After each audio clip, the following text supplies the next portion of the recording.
What's going on, everyone? Welcome back to episode 30 of the More Smarter Show with your hosts, Dylan and Jake. Jake, what do we have on the agenda today? We have my boy, Tyler DellaRatta. Tyler and I, we have the same birthday, first off. I'm just remembering. You're 2 years younger than me, though. Other than that, same day. And Tyler and I actually pledged no, we didn't pledge together. I'm older than you, but we were in the same fraternity. So if we did hazing, which we didn't do, I would have theoretically hazed you. So theoretically, and that's not why about that. That's not why you're on the show, though. So Tyler is the owner of Morning Mugs Coffee in Baltimore, Maryland. It's a coffee shop that Tyler, when did that open up? We opened February of 2021. Joke. Wow, 5 years already? Yeah, 5-year anniversary will be this February. And mind you, that was the heat of COVID. You know, there was not necessarily an end in sight. We were still not allowed, I should quote that. We weren't allowed to eat at restaurants, without the reservation, without that, if you can remember that, masks mandatory. And so it was still the heat of COVID, but opportunity came about and had to take it. February of 2021. So Dylan, so cool. Tyler and I were like talking. I remember, Tyler, thank you for using me as a resource to reaching out to me about things before opening up. Like, hey, I'm opening up this coffee shop. I think we talked about what lights you're going to have. And I was asking you operational questions. And this is before I was more, like 5 years later, I'm way more in this world myself. But that sort of opened me up to thinking like that. So I appreciate that, Tyler. Yeah, I will say that one of those reasons is you were thinking differently than other people were. And that's what was most important. I didn't need another person to tell me that this was a dumb idea. It was a dumb idea. I think that there's a level of being naive to the facts that allow people like myself, you, Jake, and Dylan, whatever ventures you're on, it doesn't make sense to quit your job. I didn't quit my job, but to open a restaurant first and then during COVID, no less. So it was that you were thinking differently and having conversations with somebody like that. That was what was most important there. Not somebody who was telling me this is dumb. This is somebody who was like, cool. Have you thought about this? And so when I think back on those, conversations, that was more of the reason why, one, it started, and then two, how it kept going. And I've seen your career, progress over the years and gotten smarter in how you put yourself out there. And so to see somebody else on that kind of growth pattern has been great to see as well. Yeah, that's awesome. So it's a combination of naivety.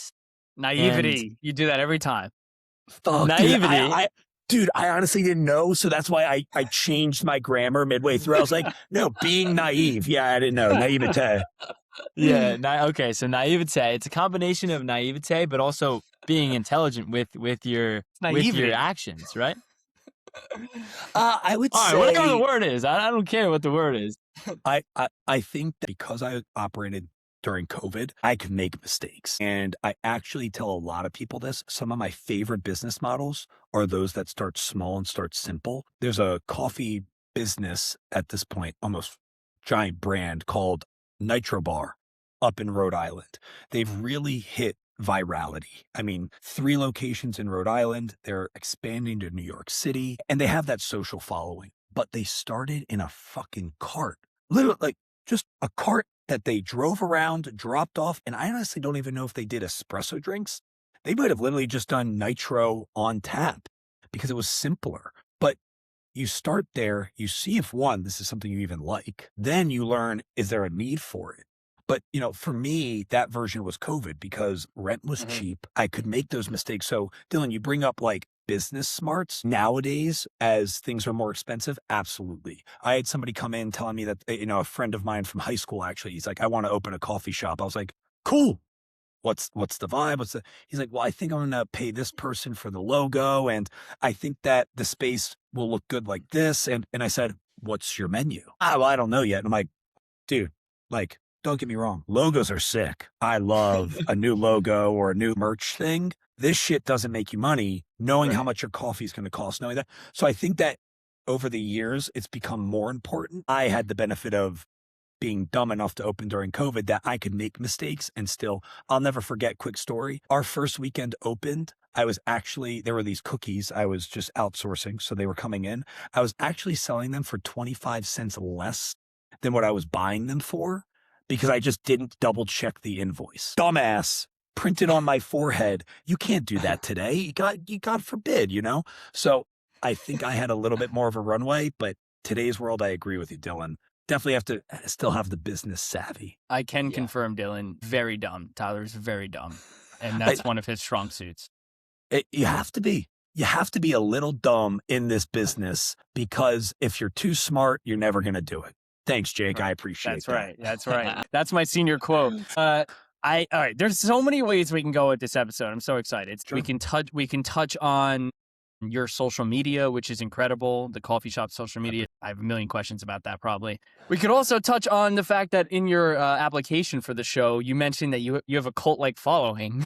Is that the name? Is that the Bieber Fever? Let's start there. Let's go into that more, please. Cool. So yeah, I think it actually bridges two parts. One, the original color guessing game. So give me 1 second. I actually I was drinking my coffee today and it's right here. At my first job, which I hated, it was in kitchen equipment contracting. So you hate your job. You got to find something to enjoy while you're there. I had mugs in our kitchenette that were black on the outside and they had a different color on the inside. And every morning I would go in and I would just guess one of the 5 colors. And if I got it wrong, it was like, oh, okay, today still sucks. But if I got it right, there was this weird, that was nice. Fuck yeah. Like a win, starting the day with a win. And so plus 500. I did that. Well, I did that. Yeah, exactly. Right. I did that for about a couple months. And then I started Snapchatting it to the boys. I'd just be like, oh, blue, green. I'd be like, fuck, oh, whatever. Have a great day. The boys started loving it, every day. They're like, you got to make this Instagram. I'm like, I'm not making this an Instagram, dude. That's weird. I made it an Instagram. I remember that night I was texting our buddy Miller, Jake's little, actually, coincidentally, about it. And I was like, what should I name this? I don't know. Became Morning Mugs. And Monday through Friday, I would post a story. This is before Reels, TikTok, just a story, Monday through Friday. Pure word of mouth expansion to 250 people tuning in Monday through Friday for me to flip this over, guess the color, they would play along, and I would add my own little flair to it. Have a great day, that motivation, that shit that I love. I love making somebody's day. So fast forward, I get a new job. I'm not the mug guy there. We open a coffee shop. I've never worked in coffee. I've never owned a business before, but I used to flip over coffee mugs. I'm sure I could figure out the rest.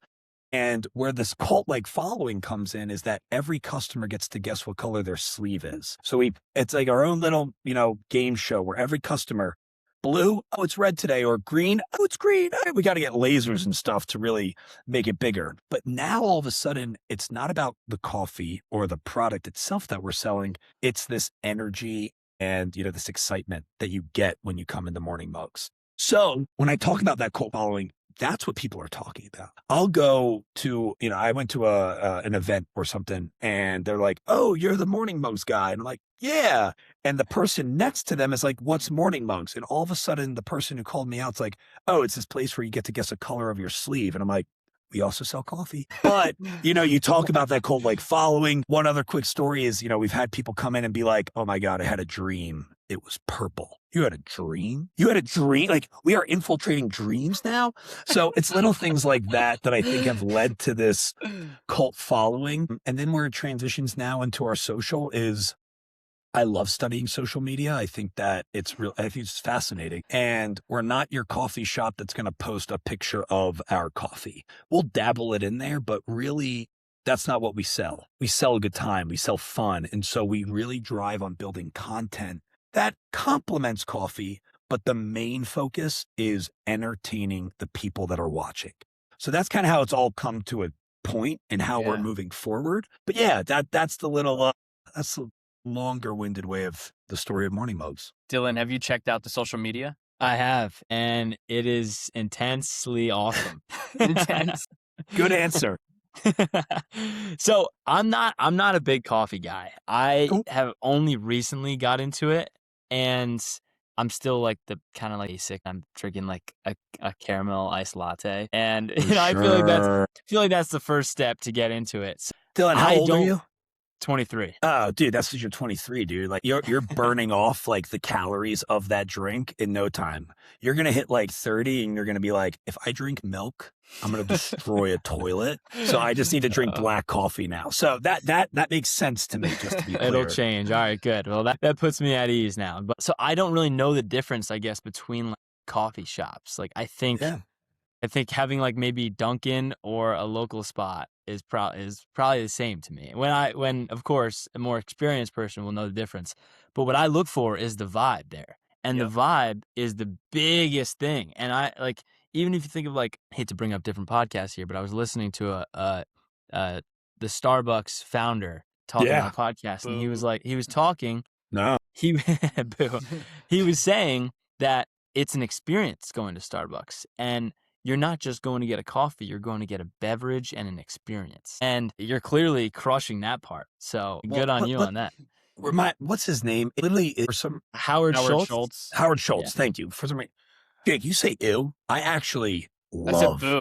Oh, boo, boo, boo. I love Howard Schultz. Truth be told, I probably listen to the same podcast, honestly, because I try and listen to everything that he puts out, because what he was building at the start is almost every coffee shop owner's dream. It is about building that experience. My problem with Starbucks now is what everybody else thinks it is. Everyone else thinks it's this coffee shop. It's not. It's fast food. It's McDonald's. It looks a little nicer. They're in this weird identity crisis, in my opinion, of like, we want to be upscale, but really people just order online and pick it up in a window. So what is that? But when I think about it, it's almost like a bar. It's somewhat similar. At the end of the day, what I sell as coffee and what the coffee shop on the other side of town sells as coffee is not that much different, but the vibes we're curating are.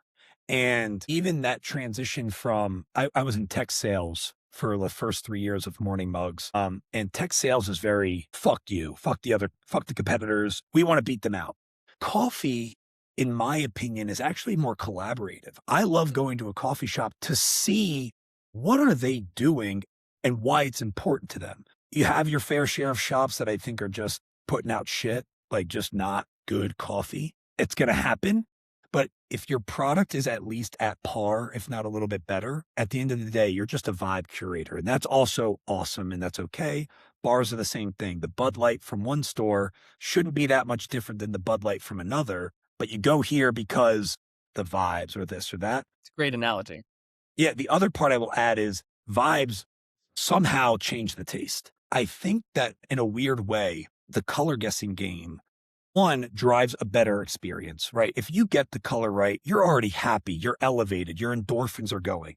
So when you taste that coffee, I don't know why I didn't do it on purpose. I'm not a psych major. I was for half a semester, but I think that there's a chance that coffee might taste better than the other place just because you feel better. And if more companies, not just coffee shops, but more companies or businesses focused on that, rather than a better product, because what am I going to do to make my coffee taste better? There's not that much I can do, but I can make the experience better. I think that's how you start to develop, a better customer base and better experience. What you are able to do is connect with customers on multiple levels. I am a customer. You weren't there, but I went to Morning Mugs in 2023 when I was back in Baltimore for the morning with my now wife, and we had a great experience. And to be honest with you, I don't remember if the coffee was great or not. I remember it definitely didn't suck. I would remember that, but it was good enough. It was probably great, but I remembered, I guessed my color wrong. You crush this. That's amazing. That was almost 3 years ago.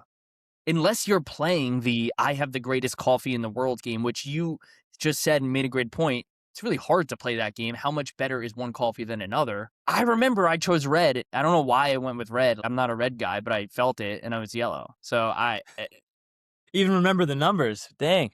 Yeah, the colors. Well, and that's where, that's what we're selling. Actually, Jake, I would love to talk to you about this. The Savannah Bananas. You're a baseball guy, Jake. You're an MLB traditional baseball guy. Yeah. So I'd love to ask you what your thoughts on the Savannah Bananas and Banana Ball is. I'm so glad you asked. I think it's really awesome. I don't think they're overrated, but I think it's overhyped. I think it's a tulip. It's a NFT. It's a bubble. Sure. How much different can they get in 5 years? I fear for them for that. I think that's totally fair. I would say that if you think of them as a baseball team, I agree. But from an entertainment standpoint, and I actually went to a game when I was here. Crazy story, real quick. Coach Vero, so the coach of the Savannah Bananas, all of a sudden, Miller and I, because Miller now works with me, we're on Instagram and we see that Coach Vero posted a picture of Morning Mugs and he's still in the shop. So I fucking bust my ass over to his table. I'm like, hey, coach, just want to let you know, thank you for stopping in. Really appreciate it, blah, blah, blah. He goes, oh, awesome. Thank you. Incredible, guys. Are you going to the game? I said, I might try and get tickets for me and my dad later, but right now we're just a little busy. He goes, give me your number. I'll text you. Let me ask some of the boys if they have an extra ticket or two. What the fuck? This guy has met me for 5 minutes and he's willing to give me a ticket. But I bring this up because what the Savannah Bananas are doing is a blueprint for what businesses should try to replicate. They are creating an experience unlike any other. And Jake, I hear you on how long can you keep that going until it's just the same shit? We'll see. I hope forever because I really appreciate what they're doing. But continuing to evolve that experience, they call it the fan experience. Ours is the customer experience. Dylan, are you in real estate, by the way? Is that how you know, Jake? Yeah. So even in real estate, there's this level of, what emotion are you giving your customers that are going to make them refer their friends to you? That's so important.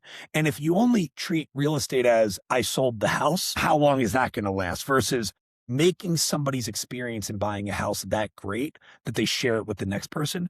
Jake, 3 years later, is talking about a color guessing game. I think the Savannah Bananas will be around forever now. You changed my mind. Fuck yeah. Yeah. Right. I'm also a baseball guy too. And okay. The thing, like my 2 cents on the Savannah Bananas, it's like I follow the guy Jesse Yellowtux, sure, or Yellowtux Jesse, whatever it is, and he's always talking about the fan experience, customer experience is the biggest thing. That's why I do think they're going to be around forever. But he a lot of the time compares himself to Dana White, early days of UFC. That was creating a new sport, pretty much. The UFC, baseball is recreating the wheel, or Savannah Bananas is recreating the wheel of baseball. So I don't think that it'll ever get to a level like the UFC, but it'll keep going around, I think. No, where Savannah Bananas really leverages their power is in their athletes. And this is actually something I've become somewhat close with internal front of house at the Orioles, just through being in proximity to them and just being in Baltimore. We're a small market city, so it when you're in a business, it can be a little bit easier to get in there. They can be, what does it look like? Now, I will be honest, I think baseball players can be a little dull. I think that some of them are just Southern boys that want to smack balls and go fishing. And fuck yeah, drink milk, if they're on the Orioles, dude, if they're ripping homers and shit, I'm down with that. But I would challenge a team in the league to put their players a little bit more forward. We always see it in dabbles where there'll be a question on an iPad, I imagine, and it's like, oh, what's your favorite Thanksgiving meal? How do we recreate that more? How do we connect with the fans even more? The Savannah Bananas do that beyond what any team could do. Their players want to do it. It's the energy and the expectation. But I think that, especially with the younger generation, is huge. So when I look at Morning Mugs, right, let's bring it back now. I'm actually in the process of, okay, what can we do now? What's the next thing? For Christmas, we gave out $1,500 gift cards. We went and gave out 150 $10 gift cards just to surrounding community. Great. That's awesome. There's no financial give back to me there. Sure, they'll come in and the expectation is that they'll use the gift card, but more than anything, I had the opportunity to make somebody's day. How can we continue to do that? Because that will drive the brand way further than, hey, come buy coffee from me. Are you in a similar fashion trying to evolve your product? Great question. That is a great question. When I think about the product, it's funny because the coffee is the coffee. That's not the product. When you say evolving the product, I'm we're dabbling in the idea of the golden ticket sleeve so that instead of it being a 10% off card you win, you actually win your coffee for free. When I think of the product, I'm not thinking about the coffee itself. Okay. I'm thinking about the delivery of it. But to answer your question on the product side, the answer is yes. Coffee's been our signature, obviously. We're a coffee shop, but as we've grown and as we've evolved, it's all about adding average order value. So if they're buying coffee, introducing another drink isn't benefiting the shop, but introducing add-on items like grab and go, whether it's protein bars or little snacks. We've always had muffins and pastries, but now Miller's actually, creating our entire food menu. So we have breakfast sandwiches, breakfast burritos, lunch sandwiches, but I want to do it in a way that's not just, oh, can I get a, sausage, egg, and cheese? But maybe we have an in-house sauce. We actually already have one, but can we have more of those? So elevating the experience, because how much better is my sausage, egg, and cheese going to be than their sausage, egg? It's still in that, you need a good product. How do you make it a little bit better? I think customization, that's one of the ways we're going that route. But again, the delivery vessel of that product is what I look at more. You sound a lot like Jesse from Savannah Bananas. You really do. You do. Now, if we're on a scale of 1 to Jesse, because I've heard him on another podcast, doesn't even know what revenue and what profit his company is bringing, his business is producing. He knows how many fans get impacted. He knows all the emotional stats, but none of the concrete numbers. So on a scale of 1 to Jesse, where do you fall in that? Want to say 8. I'm probably at a 6, truth be told, because when I think about it, just the Savannah Bananas have been around for 10 years now. I am just now getting to the point in the maturity of our business to say, or to have the people under me to worry about that stuff and let me just worry about the fans. Now, truth be told, for the first 3 years, I could not give you a dollar amount on what we made. I got no clue. Luckily, I had a second job, so I've always worked a job that paid my salary, which again, Dylan, we bring up being naive and smart versus naive and dumb. This is the first year that I sat down with my accountants. I've always had an accountant, so that's important. That's the smart thing. But this is the first year I've been adamant about tracking our spending, making sure that we are staying within budgets, falling under, what are these thresholds that we need to be a part of so that we can be profitable, and then being able to project profitability. So I kind of just got there, but yeah, I mean, for the first couple of years, I was probably more of an 8 of Jesse because I was saying yes to everything. I was giving away coffee. I would go to events and not even track how much coffee I gave them because fuck it. I don't know. Maybe they'll show up at Morning Monks. I don't know. It was fun. And this has always kind of been that if it's fun, we're doing it. The minute it's not fun, does it make financial sense? If no, then we're not doing it. So that's why I'll put myself back to a 6. As we continue to grow and I put people in positions to worry about that more than me, I hope to get back up to that 8, because if it's not me, somebody has to be that. And that's my God honest opinion. Somebody honestly needs to be the 10 that is driving that forward, and then the numbers will come. That's always been my one. I think that that's true in life and the job that you're taking or whatever career you want to be in. If you are going into it for the money, you're going to run into issues. But if you're going into it because you love it, the money will follow. The same thing with business. If you are doing actions that you care and love, even if they cost money or you don't know what's coming in, the money will follow if people see the authenticity and you really doing what you love. Absolutely. Dylan, what about you? Well, what I was going to say, though, is when you're focusing in on money, there's a sellout number. You start selling out for shit, And I'm what's top of mind is I watched for the first time It's a Wonderful Life on Christmas. I don't know if you've seen it. Oh, my God. It's so good. And I'm thinking about him sitting down with Mr. Potter. Mr. Potter's like, I'll give you $20,000 a year, and you just got to give me the bank. And he was thinking about it, and it's because he was thinking too much about money. And then he quickly snapped out of it and said, I have a bigger purpose in this other than money. And that's why he made the decision of doing it for the people. And that's so similar. I think for myself, the way that I've done it, where I'm focusing client face, not about the money, not about the commission, is keeping my expenses super low, living at home, not being an idiot, spending money, blowing money. I don't need it. And just giving my clients the best overall experience. If we need to back out of a deal, we back out of a deal. If we need to keep searching for 6 months, we do it. I need to do it in an effective way because I did it for a non-effective way for a very long time, and Jake has helped pull me out of that. Yeah. But you're also able to build this foundation of a person that actually cares and not just in it for in it for the money. So Dylan, what's your number for yourself, 1 to Jesse, and for me, 1 to Jesse? I want to hear where you think about me. For myself, I would say I'm definitely below Tyler. I'm probably 4 or 5, probably closer to it. Definitely a 4. And for you, Jake, I would say probably around the same as Tyler. I would say probably around 5 or 6. Just being, yeah. I think I'm stuck at 5 personally. I think I've fluctuated between less and more, and I'm sort of stuck at 5. I want to be more. Well, and I think it's also like a personal thing, right? Like you guys doing this podcast alone, I'll bump you up a whole number because there are people in your industry doing nothing. You know what I mean? There's actually a real estate agent that's local to here, and she does something called the 21230 show. She puts her money into it, and 21230 is the zip code for Baltimore. She just goes around to all the local businesses and interviews them.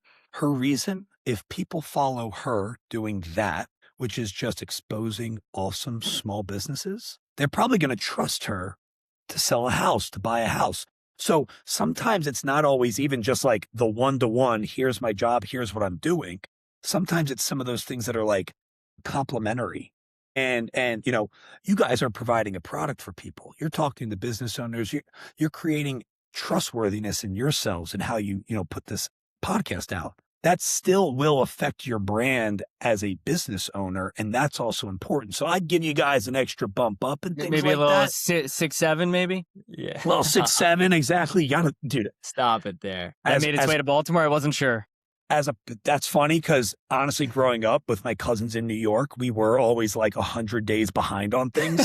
But I will say, as a person of society, 6, 7 is the dumbest thing. As a business owner, 6, 7's sick, dude. It catches great, right? ears. It's the trend. It's good, dude. You put that on a little podcast excerpt on this thing. It's like, whoa, they're doing something. It's like, no. But as a society, I'm like, this is dumb. But yeah, I think that it's also just a mindset. You know, Dylan, you talk about like doing the right things. You living at home and doing all that stuff, that's the same thing as opening a coffee cart before a business.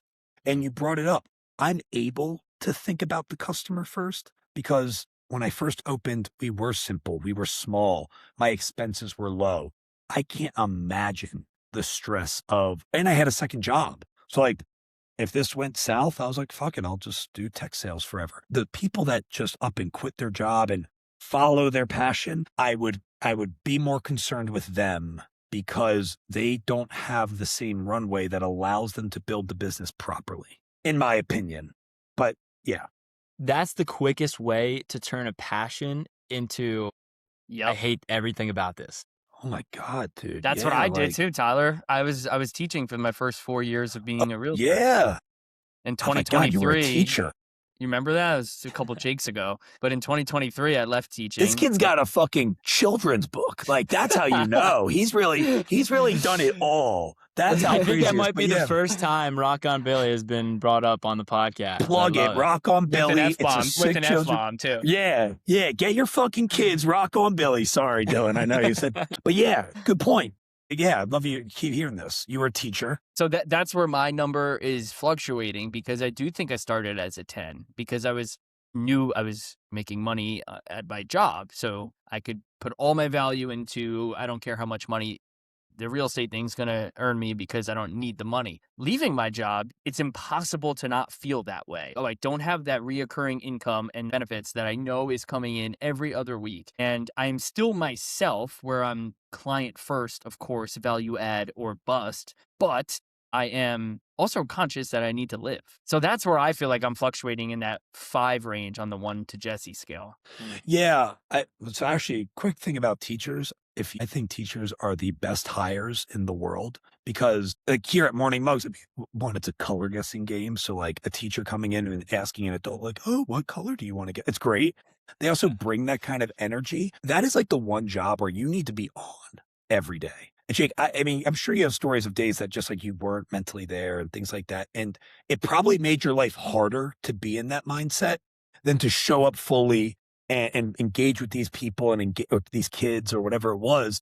And so now all of a sudden, when you transition into a job or, your career, you kind of bring some of that with you. And I think that for me, those are the kind of people I want to work with. I don't think every business should be the happy guess a color game. Some people want let me grab my fucking coffee and get out of here.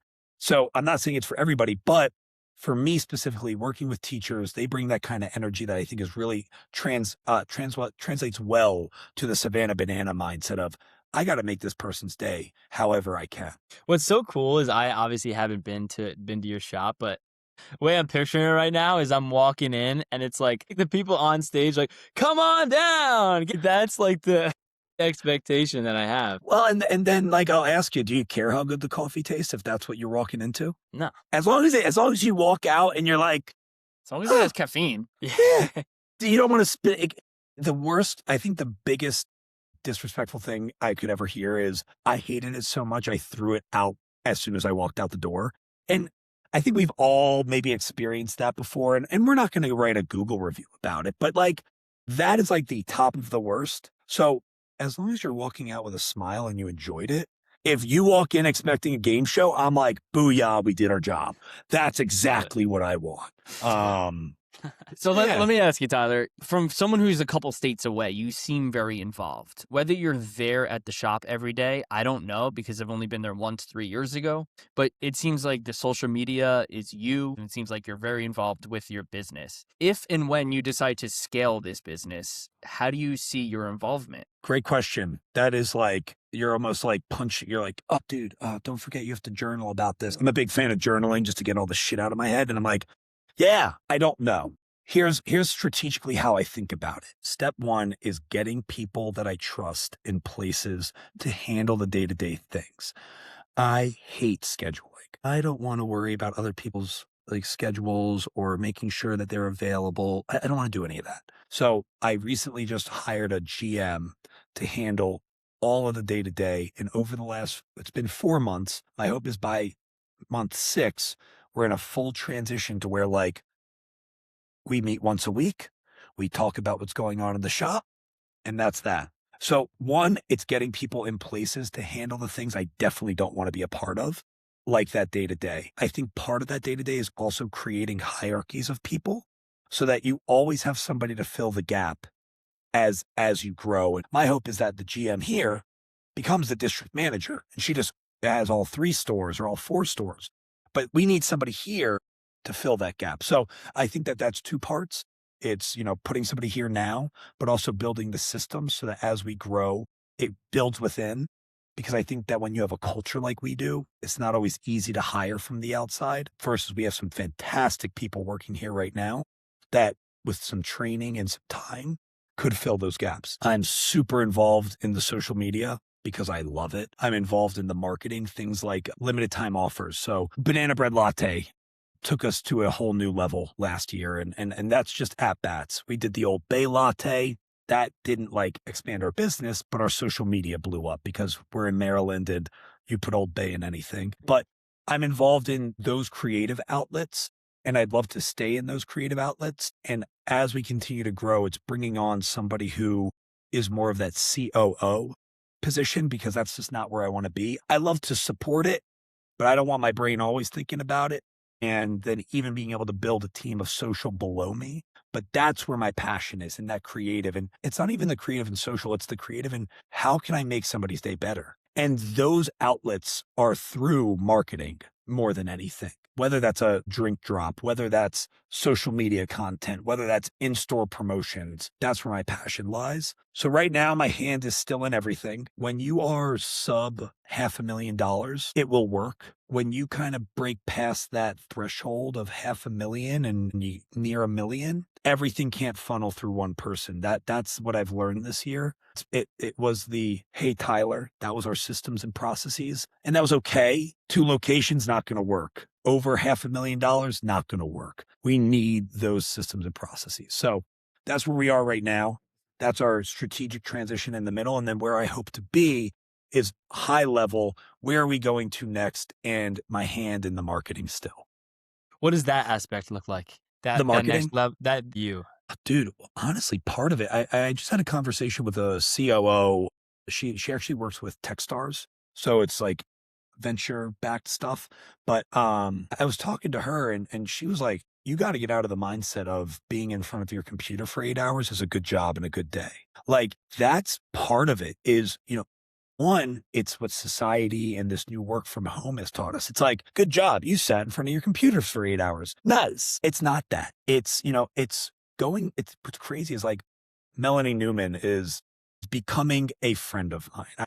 I don't want to put it on her that we are friends just yet, but like it's going to dinner with people like that. It's engaging in events that put our brand and our name out there in a different capacity.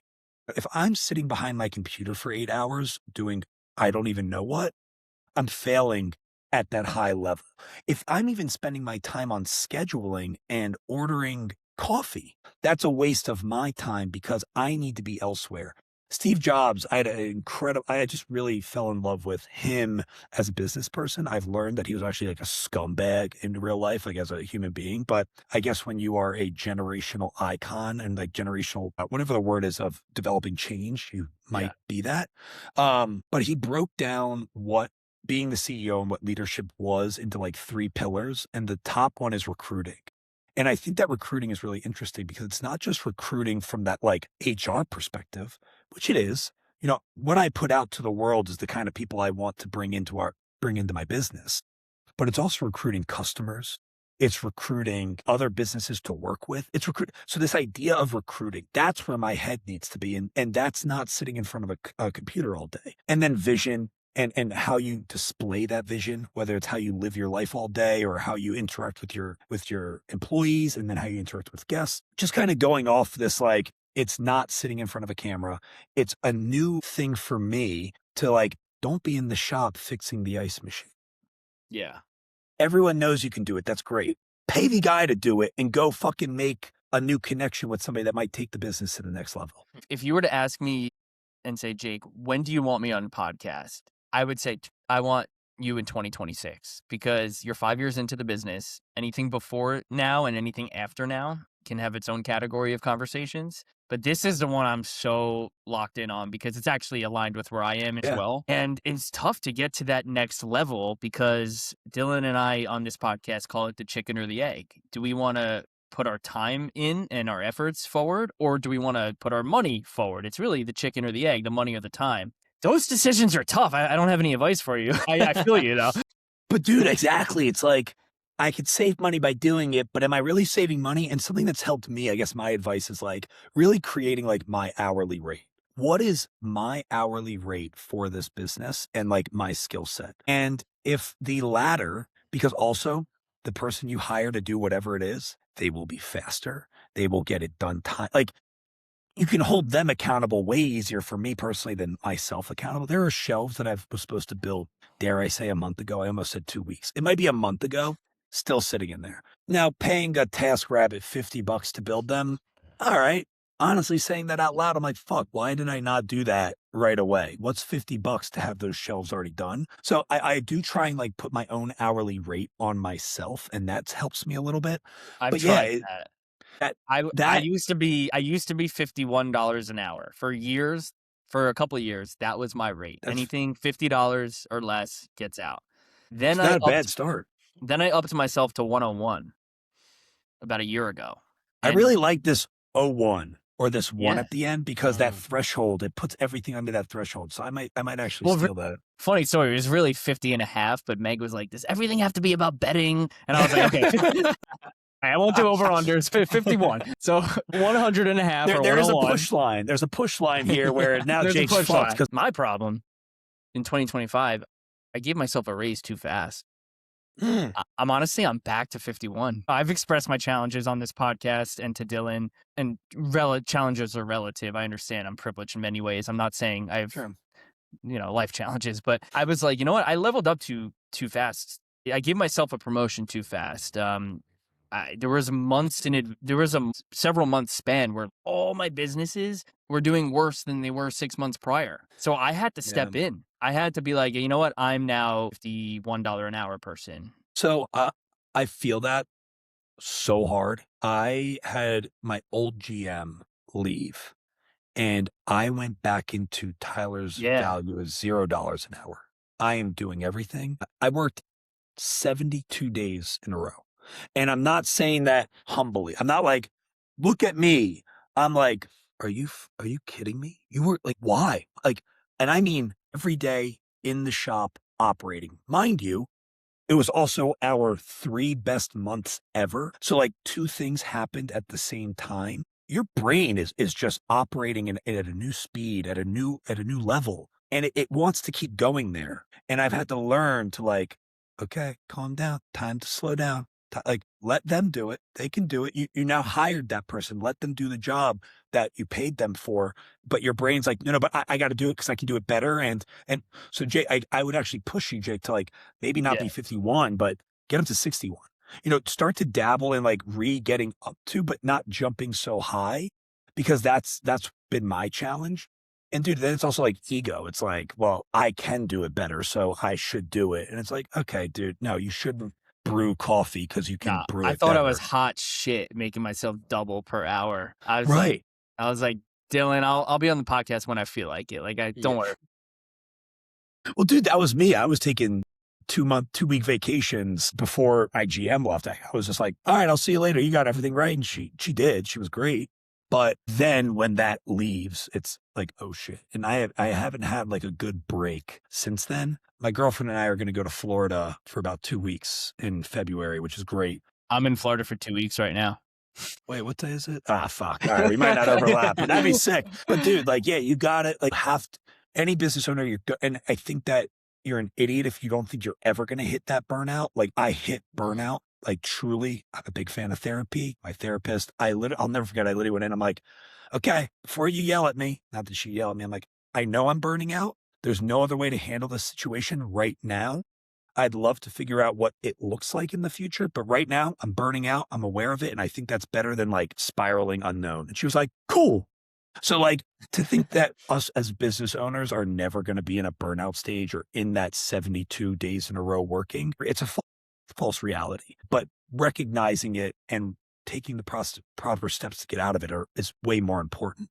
I mean, I'll push back on you. Like, Dylan, I'd actually love to hear your perspective on it. Sounds like, did you go to college, by the way? Yeah, I actually went to Hood College in Frederick, Maryland. Yeah, no, I'm familiar. But 23, you're what, 2 years out? No, so I went there for 1 year. I played baseball there, and then I dropped out and got into real estate right away. Oh, okay. So you've been doing this for a while now. Okay. So, yeah, I can't imagine that grind. Okay, that's actually crazy because your buddies, first of all, you played a sport. So you got buddies that are not only just going to college and getting fucked up, but you got buddies that are like doing the baseball thing. And like, at what point for you was it like, I just worked 60 days in a row, hustling my ass off, and I saw 6 of my friends' Snapchat stories of them hitting Uptown and Towson, whatever it is. What was that like for you? I had a very hard transitional phase to start for probably the first like 6 to 8 months, where I mentally was still that college student and I wasn't in this professional field. And that really delayed me from growing. Once I hit that stage, it was a constant feeling of like, honestly, sadness. It was so sad because I would lonely.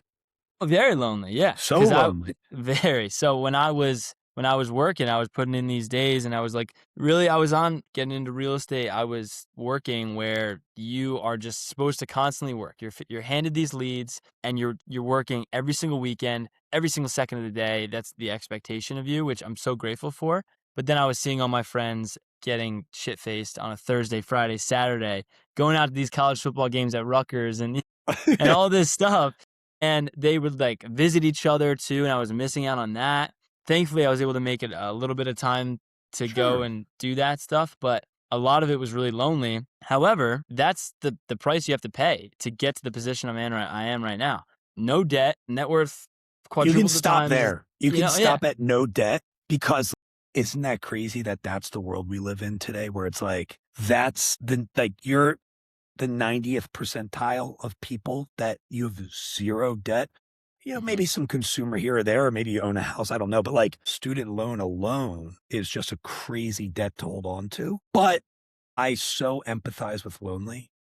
I would hope that the real estate world is a little bit different, because everybody in real estate is more or less part of the same kind of like crew or mindset. But dude, I had the same thing. I mean, opening a business at 25, my buddies were going on trips and I made the ones that I could, but I said no to a lot of things because I had to open the shop, this or that. And like, that's the lonely part. Or even when you're like, am I doing the right thing? And your friends are like doing something else. So that's a whole different mindset shift that you got to get out of. Absolutely. Makes me happy you met a kid like Jake, you baseball nerds. Yeah.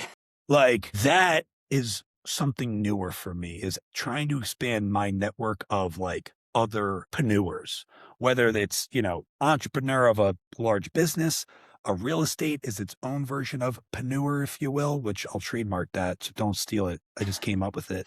No, but I totally empathize with the loneliness aspect. Yeah. But what's on the other side, funny, my girlfriend was like, what do you have to complain about? You live your dream every day. I'm like, all right, that's fair. She works at Under Armour, which is a cool job. Some days like really suck for her. And like, I'll come home and be like, oh, we came up with a new coffee flavor. Like, she's like, I stared at spreadsheets all day. But you get to there by going through that harder period, which if it was easy, everyone would do it. Of course, it's like success tax. Success tax. Tax, CAX. Yeah. Tyler's dropping so much knowledge that we say, Dylan, on both private and public conversations. Absolutely. He's saying so many of the same things we say. It's awesome. It is awesome. Yeah.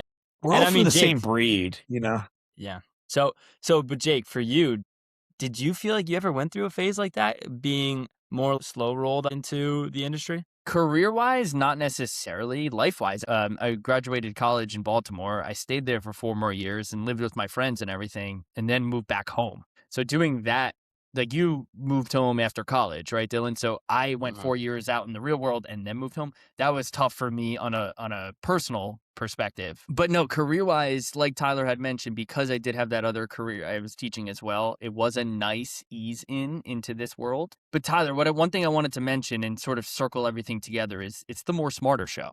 And you mentioned real estate synonymous with entrepreneur. Dylan and I actually started this podcast because we disagree with that comment. And we also didn't want to be that one realtor that you mentioned in Baltimore, the example you gave, who just interviews business owners. We wanted to dive really deep with our guests into the difference between being self-employed, like in our opinion, most real estate people are, versus a business owner or entrepreneur. So, okay, let me jump on that. I think that when you look at the real estate a real estate agent as an individual, totally agree. But you get to a point where I think when you think about the more successful agents, it's they almost build their own business. So self-employed, I totally get you. Picks up a few leads. They don't really know how to leverage other parts of the business. They don't use their money to leverage other parts of a business or outsource anything. Totally on the same page as you. But when I think about what you all are doing and how it's beyond just like me being a real estate agent and expanding it, it does become more business-esque. But I appreciate the pushback and I get what you're saying and why something like this is so important. And we like to deeper dive into the difference, and that's more the purpose of the show. So there's a ton of business owners, to be honest. There's a good amount that have applied to be on this show that we have declined because they are the show. They are the business. I mean, they are the business. And to us, we can't align with that person. That's not what the More Smarter Show is about. That's what maybe the Smarter Show is about. But the More Smarter Show is about working more smarter. Well, dude, that's hard. Yeah, naivete. Thank you. No, I do, because naivete, Dylan, we're on the same page. Fuck this guy. No, so I think about like, that is that next step. And there's a quote, whether it was from Shark Tank or, whatever thing I was scrolling on, that was like, there is a difference between entrepreneur and self-employed. And that stuck with me. And anytime I felt myself doing the job of the employee I hired to do it, I'm like, I'm a barista. I'm the owner. That doesn't mean that it's below me to do it. But if my time is better spent over here, and so that's where I'm starting to align with you. And I think that is a more smarter way to do your business. And as you grow, I think a lot of businesses fail at scale, which I'm a culprit of that. We opened a location and closed one in less than a year. I know why restaurants fail in less than a year. I learned that. But it also was because everything was driving through me. To scale, you can't be self-employed. The funnel can't stop at you. It has to be more diverse. And so that's where the more smarter part comes. Because I'll be honest, the smartest thing to do is have everything run through me and me control every decision. Nothing will go wrong. Yeah, right. So yeah, cut that out and make sure the sarcasm really drives home on that one. Yeah, the thing that's really cool though about, that I think is cool is Jake is 10 years older than me, or 9 years older, and he likes to always mention his mind.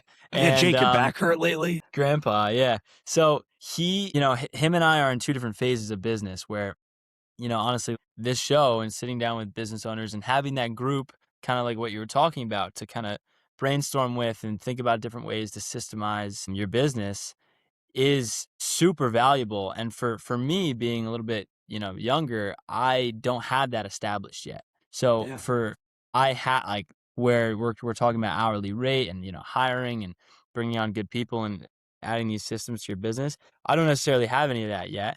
And it's important to acknowledge that, number one, acknowledge that you are this self-employed person.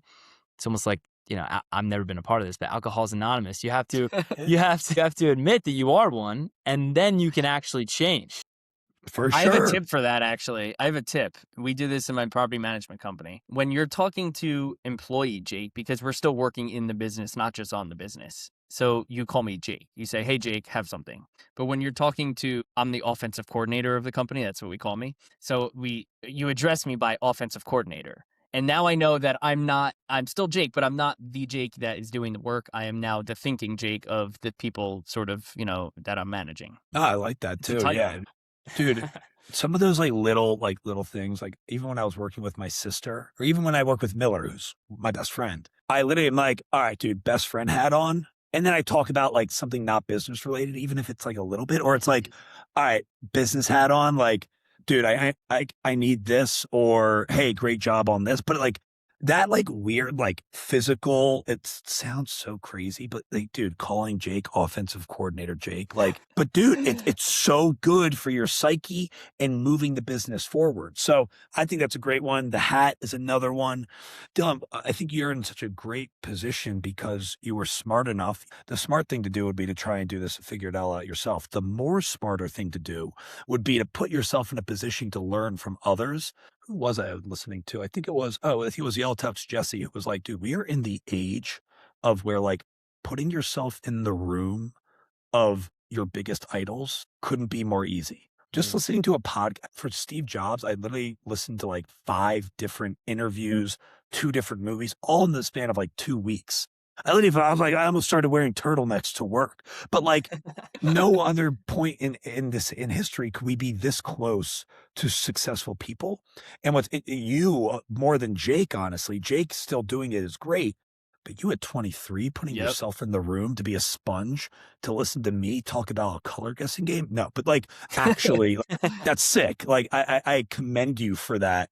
And I think that, what'd you call it? What was the tax? Success tax. The success tax. This is another version of that, because how many of your friends are spending the time to find leads for this show, come up with questions, take an hour out of your day that I know we're all busy to just have a conversation? The first time you did it might have been harder than whatever time this is. But dude, that is incredible in my opinion. Yeah. Well, thank you. I appreciate that a lot. I can't take the credit. I think that was just bred in me as a young kid. I have two older siblings, and when I see them touch a hot stove, now I know not to touch it. You learn from other people like that just growing up. I think that is something super valuable that every single younger person, I hope, is taking advantage of. I watched this guy on YouTube who every time he eats, he's a food guy, and every time he eats something, he's always like, oh my God, this is the best food I've ever eaten. And I can't really take his opinion truthfully because everything is the best. But Tyler, I think, is the best guest we've ever had. And I've said that 29 other times. That's why I'm not gonna lie. That's why I'm prefacing. Hey, if I'm better than 30 though, that's how you know it's the real one. No, but I told you I was gonna talk. I'm not afraid to talk. So if that's what you're looking for on the More Smarter Show, that's what I'm here to do. But it's dude, cool, I mean, though. this is great. We're aligned with sort of where we are in our careers and the things we think about, which is why this hits awesome for me personally, and hopefully our listeners as well. Dude, hopefully this is like the most popular show you have for the next, ever for now. And then, in a couple months, people are like, yo, bring Tyler back. Because I'd love to do this again. I mean, I'm hoping to be in a new place mentally in 6 months. So always happy to come on back and share what I got going on. I love doing this stuff. It's one of those things where it's like, I know it's on my calendar and it's like, fuck, I got to make sure I'm prepared for that, like just mentally. And then I get here and I'm like, bullshit with the boys. Like, let's just talk about business and we're aligned. And so always happy to come back as well. I love it. We will definitely be having you back on. This has been great. And I think I can concur that this has been the best episode we've had so far. Especially like it's hard to feel really connected with the guests when you're, through Riverside or through like virtual. We've had probably our first maybe quarter of episodes in person. Oh, nice. Obviously those were a little bit more like touching, I guess. This, I feel like if we were in person, my head would have exploded or something. I don't know what would have happened. Oh, my, too overstimulated. Yeah, exactly. That douchey haircut might have been fixed. That would have been nice. No, I think it looks good, dude. I mean, honestly, if you want to give your viewers something, dude, Dylan, hold on to it while you can, brother. Because I don't know what Jake's 30 looks like, but yeah, exactly. Yeah, right? But my 30 is. It looks great right here, and then you just peak. So fuck off, Jake. Let the kid wear his hair however he wants. I love how I keep pointing, by the way, too. And I'm like, the thing's just going to cut it up and be like, it's going to be in different ways. Yeah, but no, dude, guys, this was great. Yeah. Awesome, Tyler. Well, it was great having you on. Everyone listening, like, subscribe, and follow along to the More Smarter Show. Only if you like it. And Morning Mugs Coffee, too. Really quick, we didn't plug anything. So that's true. Socials, websites, all that sort of stuff really quick. All right. So Morning Mugs Coffee at Morning Mugs Coffee on Instagram and TikTok. If you enjoy just fun content, it is a little coffee focused, obviously, but fun content. We got Morning Mugs. Come on. There we go. I see it. Actually, you might love this. We actually had the Baltimore Orioles shout us out in a comment. Morning Mugs. We love Morning Mugs. What? Wow. Why do they have morning mugs? They commented on another video that somebody was, so I was like, oh, that's sick. So yeah, plug, if you love the Orioles, they love us. No, but Morning Mugs Coffee. Dude, what do you mean? This is our year. We got the polar bear. Peter wants. But no, Morning Mugs Coffee at Morning Mugs Coffee. If you're ever in Baltimore, come on down, visit us. If you just want a good time, you do get a good cup of coffee, but more than anything, you're going to leave with a smile. And the social media is Tyler's girlfriend splashing him with coffee all the time. That is a part. Actually, it's been too cold and she's been sick, but this year we're reversing the roles. So she will be getting coffee thrown on her in the next video. Wow. Yeah, there you go. Iced coffee, by the way. It's not hot coffee, right? Yeah, I was about to say. Got to be dangerous. Depends what kind of mood I'm in. No, I'm just kidding. The classic McDonald's lawsuit, Yeah, right. Well, thanks, guys. I appreciate it. All right. Love it. See you later.